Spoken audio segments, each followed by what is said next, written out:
Hello, എന്താടി? ഒന്നുമില്ലപ്പാ. 2-3 ദിവസം ആയല്ലോ നീ ഇപ്പോൾ വിളിച്ചിട്ട്. അത്ര ആയോ? നിന്റെ മമ്മിയാണ് നീ വിളിച്ചില്ലെന്ന് പറഞ്ഞ് എന്നും പരാതിയാ. എക്സാം ആയിരുന്നപ്പാ, അതാ വിളിക്കാഞ്ഞ്. ബാംഗ്ലൂരിലേക്ക് വെള്ളമുണ്ടോ മോളെ? ടി വിയിൽ കണ്ടു അവിടെയൊക്കെ ഭയങ്കര വരൾച്ചയാണെന്ന്. ഞങ്ങൾ താമസിക്കുന്നിടത്ത് ഇച്ചിരി ബുദ്ധിമുട്ടുണ്ടപ്പാ, ഞങ്ങൾ അഡ്ജസ്റ്റ് ചെയ്യുന്നു. ആണോ? പിന്നെ സെമിസ്റ്റർ ഫീസ് മുഴുവൻ അടയ്ക്കണമെന്ന് കോളേജുകാർ പറഞ്ഞു. അതിപ്പോൾ എത്രയാ? 40 കൊടുത്തത്, ബാക്കി 80.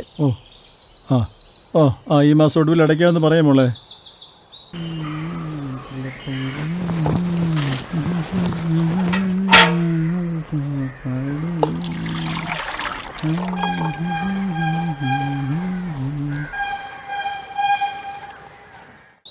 ഓക്കെ ശരിയപ്പാ, വയ്ക്കുവാണേ.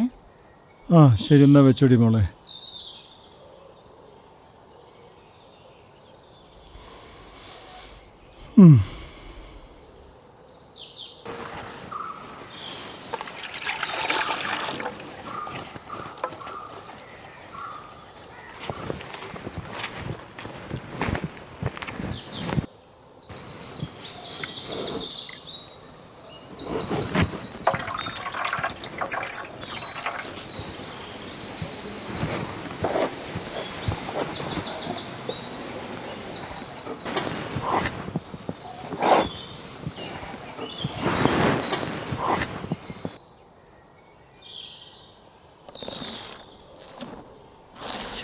എൻ്റെ പൊന്നു.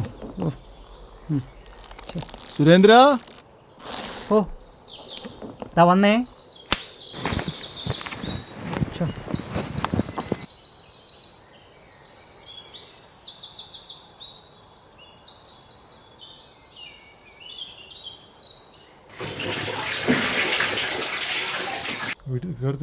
ഇന്ന് തീർക്കണം.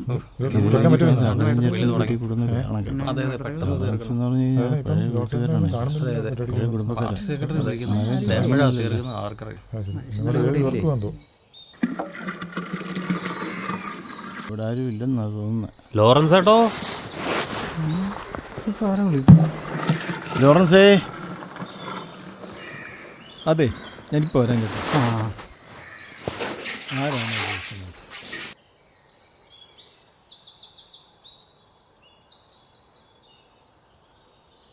പുള്ളി വരുന്നുണ്ട് കേട്ടോ. ലോറൻസ് ചേട്ടൻ വരുന്നുണ്ടല്ലോ. അല്ല, ഇതാര്? സായിച്ചേട്ടനോ? എന്താ ഈ വഴിക്കൊക്കെ? എന്നാ പറയാനോ ലോറൻസേ? പ്രവീൺ നേതാവ് ഉണ്ടല്ലോ, നിനക്ക് സീറ്റൊന്നും ഇല്ലടാവേ. പ്രവീൺ ചേട്ടനെ ഞങ്ങൾ അടുത്ത നിയമസഭാ സ്ഥാനാർത്ഥിയാ. എങ്ങനെയുണ്ട് സാച്ചേട്ടാ പുതിയ പിള്ളേരുടെ പ്രവർത്തനങ്ങളൊക്കെ? പിന്നെ ഇവന്മാരല്ലേ നമ്മുടെ പാർട്ടിയുടെ അസറ്റ്. രാവിലെ തന്നെ എന്താ ചൂടാ, സൂര്യനെങ്കിൽ താഴേക്ക് വരുവാണെന്ന് തോന്നുന്നു. അതെ എന്നാ ചൂടാ. നടന്നു വേർ. അതെ. നേതാവേ, എന്തേലും കുടിക്കാൻ വേണോ? എന്തൊരു ചൂടാണല്ലേ. എന്നാരുണ്, നിന്റെ UK വിഷയൊന്നും ശരിയായില്ലടേ. ഒന്നും കൊണ്ട് ശരിയാകുന്നില്ല നീ. അതെന്നാടാവ്? അതെ, ഗവർണർ വഴി തടഞ്ഞ കേസുണ്ടായിരുന്നേ, PCC ഒന്നും ശരിയായില്ല. അച്ചോടാ. അല്ല, തടയുമ്പോൾ മിനിമം ഗവൺമെന്റെങ്കിലും തടയണ്ടേ? ഇല്ലെങ്കിൽ ഞങ്ങളുടെ പാർട്ടിക്കല്ലേ എൻ്റെ കുറച്ചില്ല. അത് ശരിയാ.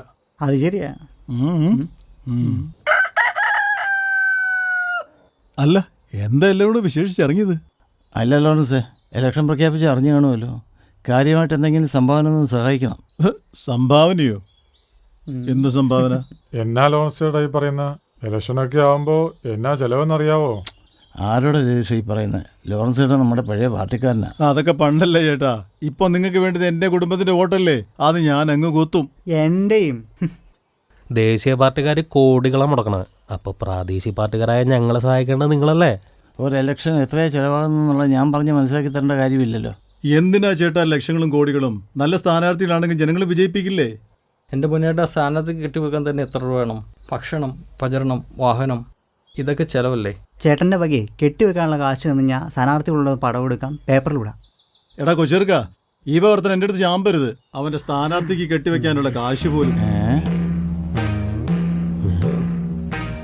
പിന്നെ നിന്റെ നേതാവിനെ കാശ് മുടക്കി ജയിപ്പിച്ചിട്ട് വേണമെങ്കിൽ സ്വന്തം കാശ് മുടക്കി ജയിക്കാൻ പറ. നാടിൻ്റെ വികസനത്തിന് വേണ്ടിയിട്ടേ അഹോരാത്രം പണിയെടുക്കുന്നവരാണ് ഞങ്ങളുടെ നേതാക്കന്മാർ. ഒരു വികസനം? കഴിഞ്ഞ 5 വർഷം കൊണ്ട് ഈ നാടിന് വേണ്ടി ചെയ്ത ഏതെങ്കിലും ഒരു വികസന പ്രവർത്തനം ഒന്ന് കാണിച്ചു തരാമോ?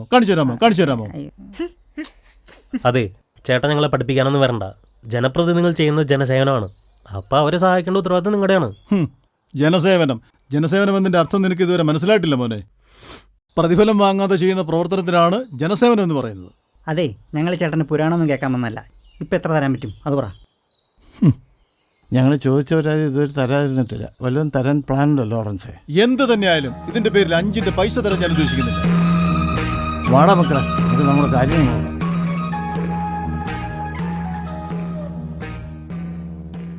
സ്വാർത്ഥത മൂത്ത ബലവാന്മാർ ദുർബലരെ സഹായിക്കാതെ ദ്രോഹിക്കുകയും ചൂഷണം ചെയ്യുകയും ചെയ്തപ്പോഴാണ് സമൂഹത്തിൽ ഭരണാധികാരികൾ ആവശ്യമായി വന്നത്.